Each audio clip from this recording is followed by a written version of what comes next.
Welcome to Global Signal, your source for the latest international news and updates. Experience a world of connection and insight as we present the stories shaping our global landscape. Stay informed and engaged with important local and worldwide issues. Your journey to becoming a more informed global citizen starts here. Join us for news, perspectives, and connections that make a difference.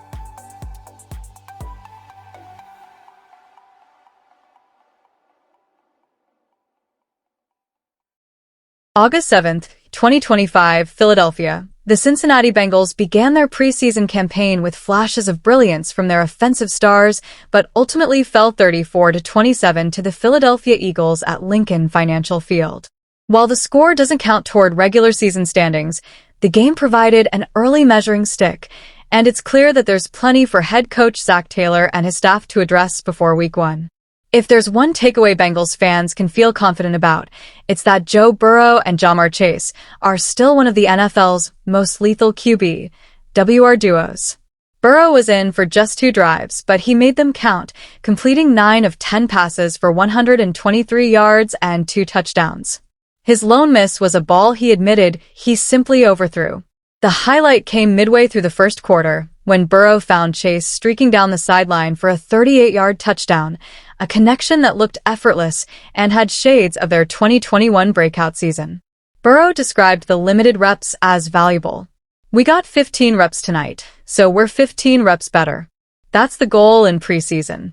Chase, who finished with 3 catches for 68 yards, echoed the sentiment, saying the early action helped them shake off the rust and re-establish game rhythm. Despite the strong start, the Bengals were hampered by self-inflicted mistakes. The team racked up 8 penalties for 68 yards, with several procedural infractions killing drives before they could gain momentum. "We've got to be better. Too many procedural penalties, too many errors, it just wasn't clean enough across the board." Taylor agreed, noting that discipline issues have been a focus in training camp but need to translate to game situations. The Eagles didn't play star quarterback Jalen Hurts, but their backup Tanner McKee carved up the Bengals' defense, going 24-25 for 252 yards and 2 touchdowns. He even converted a 4th-and-goal tush-push touchdown, a move that's become a Philly trademark. Cincinnati's starting defense allowed chunk plays in the opening series, and while they settled down after adjustments, the second unit faltered badly in the second half.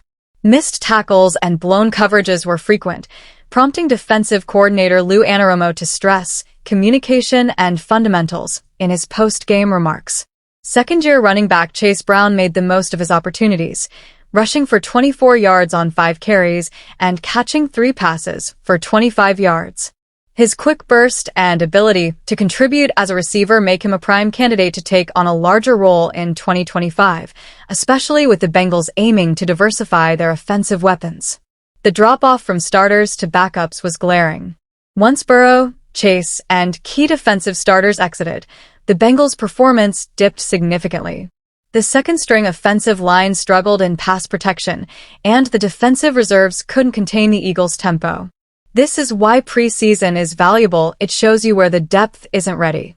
You can't just rely on your top guys to carry you all year. Taylor didn't dwell on the loss, but made it clear the team has work to do. Preseason is about evaluating talent and building towards September.